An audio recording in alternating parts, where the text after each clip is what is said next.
lock your doors, check under your bed, because tonight we're diving into the blood-soaked world of cinema's most ruthless killers. These aren't your garden-variety movie monsters. These are the icons who've haunted our nightmares for decades. The masked maniacs who've turned summer camps, suburbia, and even our dreams into hunting grounds. But here's the question that keeps horror fans up at night. Who's the deadliest? Who's the most savage? Who would walk away if these titans of terror ever crossed paths? Today, we're ranking 10 of the most iconic slasher villains from weakest to absolute deadliest. We're measuring kill counts, methods, supernatural abilities, and pure, unrelenting savagery. Some of these killers are human, or at least they started that way. Others, well, let's just say death is more of a suggestion than a rule. So turn off the lights, because we're about to find out who truly reigns supreme in the pantheon of slasher cinema. Coming in at number 10, we have Harry Warden from My Bloody Valentine. Now, don't let his lower-ranking fool you. This pickaxe-wielding maniac is still terrifyingly effective. The miner's signature move, sending human hearts in candy boxes on Valentine's Day. Romantic? Right. His weapon of choice? The pickaxes, brutally efficient, and his mining gear makes him an imposing figure in the darkness of abandoned tunnels. But here's why he's at number 10. Harry Warden is at his core human. He's mortal. He bleeds. And while his mythology has spawned copycat killers and kept the town of Valentine Bluffs in terror, he lacks the supernatural endurance and sheer body count of the killers we're about to encounter. Still, if you're celebrating Valentine's Day in a mineshaft, you might want to reconsider your romantic choices. Kill count, approximately 22 across franchise. At number 9, we've got Ben Willis, better known as the Fisherman from I Know What You Did Last Summer. This slicker-wearing, hook-wielding stalker proves that sometimes the best weapon is the one you know best. As a fisherman-turned-vengeful killer, Ben uses his hook with surgical precision, and his knowledge of the docks and waterways gives him a distinct home-field advantage. What makes the Fisherman particularly savage is his patience. He doesn't just kill, he torments. He sends letters. He stalks. He waits for the perfect moment to strike. He's methodical, calculating, and absolutely relentless when it comes to hunting down the teenagers who left him for dead. But like Harry Warden, Ben Willis is ultimately human. He can be hurt, he can be killed, and his reign of terror is geographically limited. He's deadly, sure, but compared to what's coming, he's just getting his feet wet. Kill count, approximately 20 across franchise. Number 8 might surprise you. Leslie Vernon from Behind the Mask. The rise of Leslie Vernon. Now, Leslie is fascinating because he's a slasher villain who treats his craft like a profession. He trains, he plans, he studies the greats. This guy does cardio, so he can maintain that signature slasher walk boot, somehow keep up pace. Leslie's genius lies in his preparation. He engineers his kills like deadly Rube Goldberg machines, turning entire locations into death traps. He's theatrical, symbolic, and disturbingly self-aware about the rules of slasher films. So why is he only at number 8? Because despite all his training and preparation, Leslie Vernon is still working within human limitations. He's aspirational, he wants to become a supernatural force, but he hasn't quite achieved that immortal status. He's deadly, he's creative, but he's also vulnerable. Kill count, approximately 8. At number 7, we have perhaps the most iconic mask in modern horror, Ghostface from the Scream franchise. Now, here's what makes Ghostface uniquely dangerous. It's never the same person. Ghostface is an identity, a costume that anyone can wear, and that's terrifying in its own right. You can't kill an idea. You can't stop a movement. Ghostface killers are savage precisely because they're human. They're emotional, they're passionate, and they make mistakes which somehow makes them even more unpredictable. They use guns, knives, whatever's handy. They're not bound by supernatural rules or ritualistic behavior. The phone calls, the mind games, the metatextual awareness of horror movie tropes. Ghostface turned stalking into psychological warfare. And across 6 films and counting, the body count is impressive. But here's the catch. Every Ghostface can be killed. They're mortal. They're often teenagers or young adults with personal vendettas. They're dangerous, absolutely, but they're playing in a different league than what's coming next.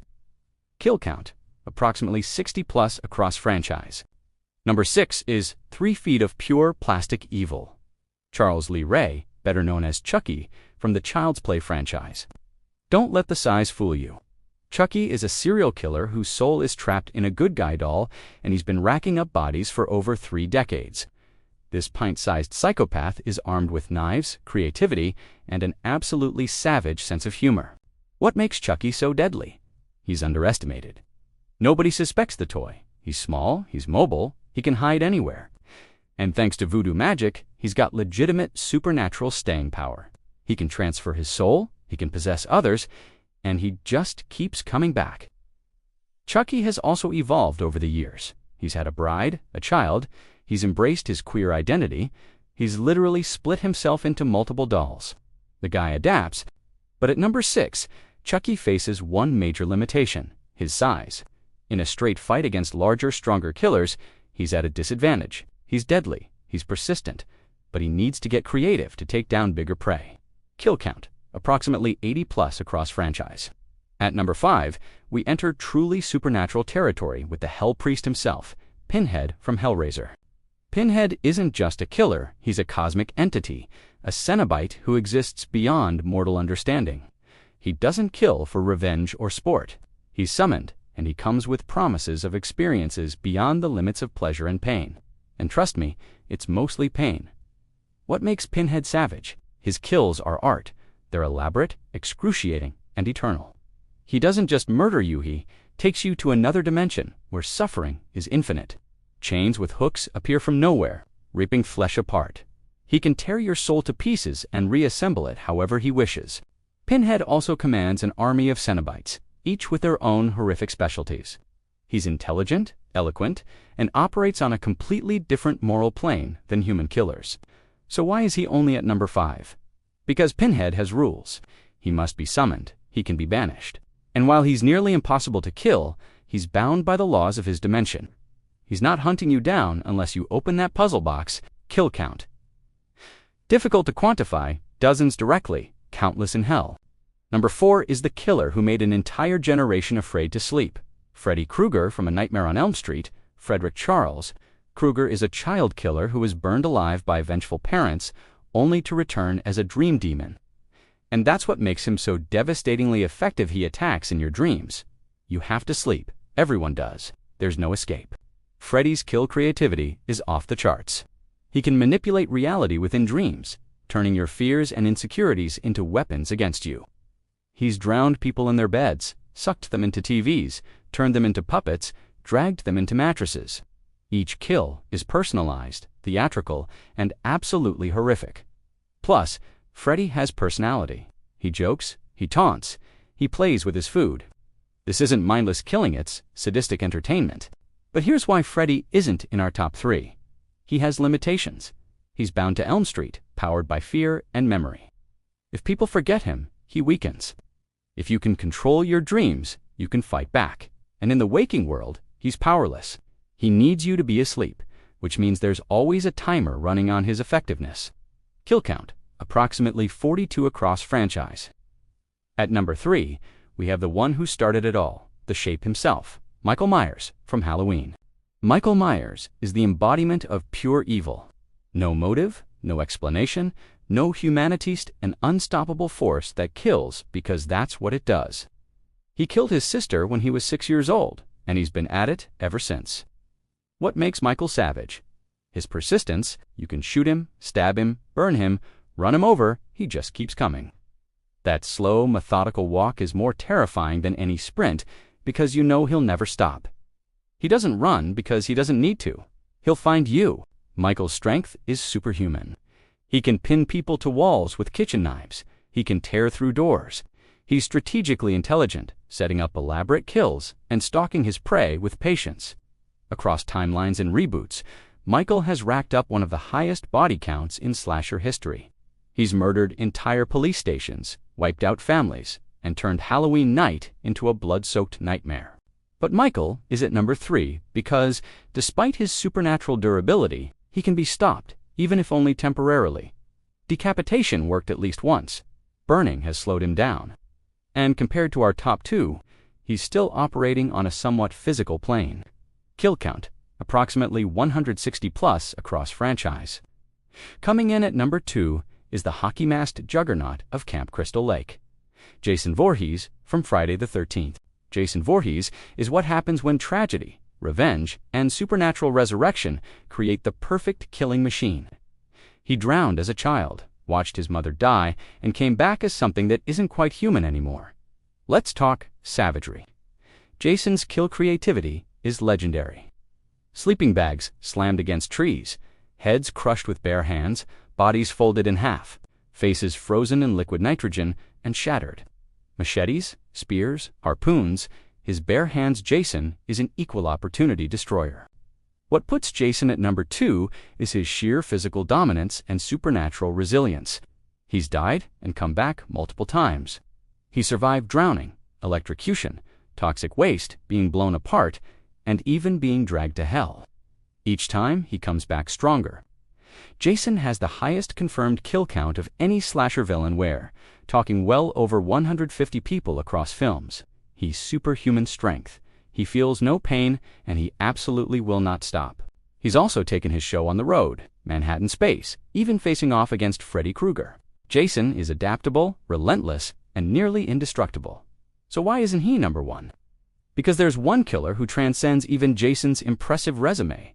Kill count, approximately 170 plus across franchise. And at number 1, the deadliest, most savage slasher villain of all time, Leatherface from the Texas Chainsaw Massacre. Now, some of you might be surprised. Jason has more kills. Michael is more iconic. Freddy has supernatural powers. So why is Leatherface number 1? Because Leatherface represents something fundamentally more terrifying than all of them. He's real. Leatherface Thomas Hewitt, Jedediah Sawyer, whatever name you want to use is based on real serial killer Ed Gein. He's not a supernatural entity. He's not a dream demon. He's a human being, twisted by abuse, isolation, and a cannibalistic family into something monstrous. His weapon, a chainsaw, loud, indiscriminate, messy, and absolutely savage. When Leatherface appears, there's no stalking, no cat and mouse. There's just raw, primal terror and the roar of a chainsaw. What makes Leatherface the deadliest isn't his kill count. It's his realism. He could exist. He wears the faces of his victims as masks. He butchers people like livestock. His family turns humans into meat and furniture. There's no supernatural escape hatch, no magic ritual to stop him. The original Texas Chainsaw Massacre traumatized audiences precisely because it felt real. It was shot like a documentary. It was grimy, uncomfortable, and visceral.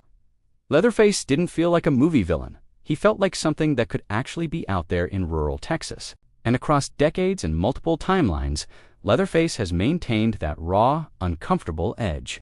He's been reborn, reimagined, and rebooted. But the core remains a damaged human being who's been turned into a tool by his family.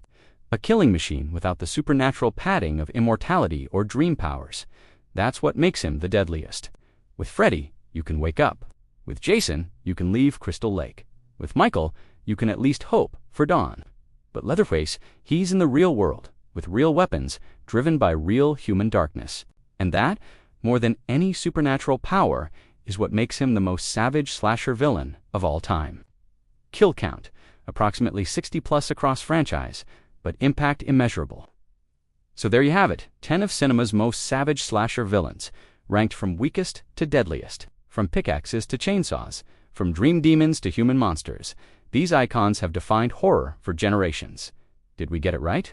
Is Leatherface truly the deadliest, or does Jason deserve the crown? Let us know in the comments below. And remember, you hear a chainsaw revving in the distance, it's probably already too late. Thanks for watching. Don't forget to like, subscribe, and check under your bed. Sweet dreams.